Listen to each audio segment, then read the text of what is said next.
Friends, आगामी 8 मार्च 2025 को national लोक अदालत लग रही है।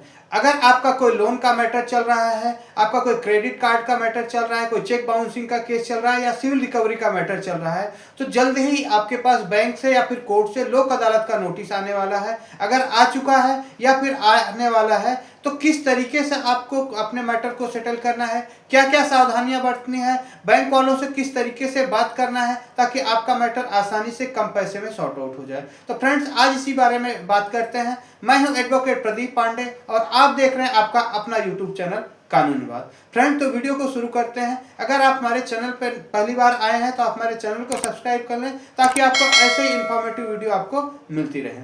फ्रेंड्स, होता क्या है कि कई बार हम जाने अनजाने में लोन ले लेते हैं, कर्ज ले लेते हैं, कभी ज़रूरत पे लोन ले लेते हैं और हमारी कंडीशन ऐसी होती है कि हम वापस नहीं कर पाते हैं और उसके लिए बैंक जो है हमारे ऊपर कोर्ट केस फाइल कर देती है। हम कोर्ट के केसेस में बंध जाते हैं और हमारे पास तारीख पे तारीख लगने लगती है और हमें समझ नहीं आता कि इस तरीके से हम कर्ज से किस तरीके से छुटकारा पाएँ। तो आपके लिए बहुत ही सुनहरा मौका है। 8 मार्च 2025 को नेशनल लोक अदालत लग रही है और आप जैसा कि जानते हैं 31 मार्च को सभी बैंकों का, सभी कंपनीज का फाइनेंशियल ईयर क्लोज होता है।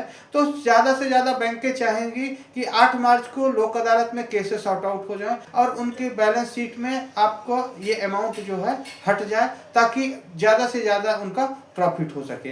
तो फ्रेंड्स, अगर आप अपने मैटर को सॉर्ट आउट करना चाहते हैं और आपके पास लीगल नोटिस आ चुका है या फिर कोर्ट से नोटिस आया हुआ है या फिर क्या कहते हैं आपको लोक अदालत से नोटिस आया है, कहीं से भी अगर आपका कोई नोटिस आया हुआ है और सेटलमेंट की आपकी बात चल रही है, सेटलमेंट आप करना चाहते हैं, तो बहुत ही अच्छा मौका है कि आपको मैटर्स को सॉर्ट आउट करने के लिए।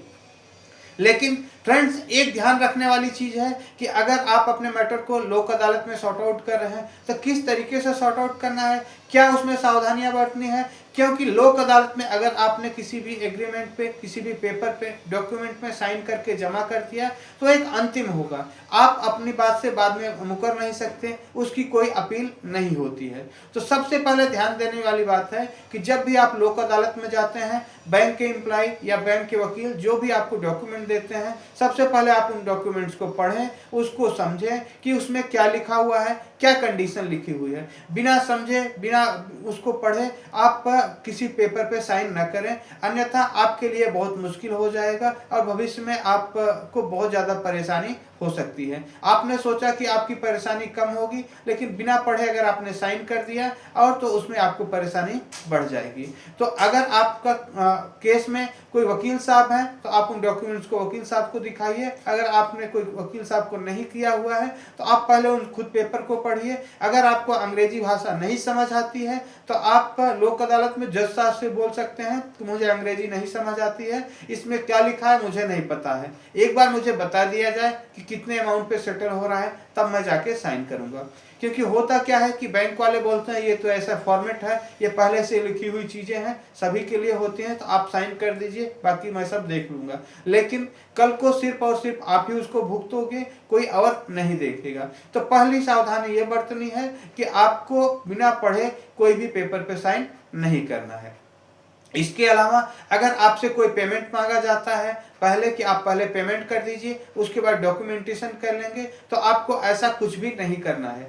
सबसे पहले आप डॉक्यूमेंट तैयार कराइए, उनसे बोलिए कि जो आपका प्रपोजल है, जो इसमें आप सेटलमेंट करना चाहते हैं, आप सेटलमेंट का लेटर दीजिए, उसके बाद ही हम साइन करेंगे। क्योंकि कई बार क्या होता है कि आप सोचते हैं कि मैं अभी 50% 30% अमाउंट पे कर देता हूँ, बैंक के कर्मचारी जो भी बोल रहे हैं कल को अपनी बात पे वो रहेंगे, डॉक्यूमेंट देंगे, लेकिन ओरल कही हुई बात का कहीं भी कोई भी रिकॉर्ड नहीं रहेगा और भविष्य में आपको दोबारा से वो पेमेंट करना पड़ जाएगा। तो जब भी आप जाते हैं लोक अदालत में या फिर सेटलमेंट की बात करने के लिए तो राइटिंग में मांगिए, आप बैंक से लेटर लीजिए, लेटर को वेरीफाई करिए कि बैंक ऑफिसर ने ही उसको साइन किया है, कोई बीच में मीडिएटर या कोई फर्जी लेटर तो नहीं है। इस तरीके से आप पहले एक बार श्योर हो जाइए। मेरी सलाह यही है कि अगर आप कोई पेमेंट कर रहे हैं तो वन टाइम में सेटलमेंट करें, आप ईएमआई में न करें कि 2 या 3 ईएमआई में मत करें। एक बार में अगर आपके पैसे हैं तो पूरा एक बार में पे कर दें, क्योंकि कई बार क्या होता है कि 3 ईएमआई में आपको एक टाइम दिया रहता है कि फला तारीख तक आपको पेमेंट करनी है। 2 ईएमआई तो आपने सही समय पे दिया, तीसरी ईएमआई आपने सही समय पे नहीं दिया, तो इस तरीके से बैंक बोलेगा कि आपने उस जो भी एग्रीमेंट था उसको आपने फॉलो नहीं किया, तो ये पूरा का पूरा एग्रीमेंट कैंसिल हो जाता है और दोबारा से आपको पूरा पेमेंट करना पड़ जाएगा। अगर इसमें आपको पैसे नहीं है तो आप थोड़ा वेट कर लें, अगली नेशनल लोक अदालत आएगी उसमें करिए, लेकिन जब भी करें तो वन टाइम में करें।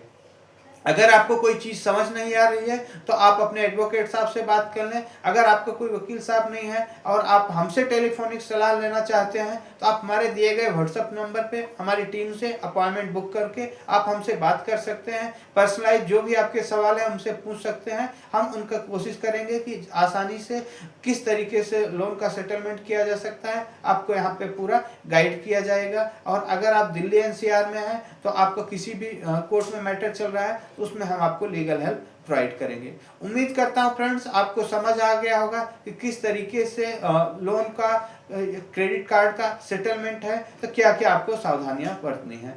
इसके अलावा फ्रेंड्स अगर आपका कोई सवाल है तो आप हमें कमेंट्स करके पूछ सकते हैं, हम कोशिश करेंगे उसका जल्द से जल्द जवाब देने के लिए। धन्यवाद।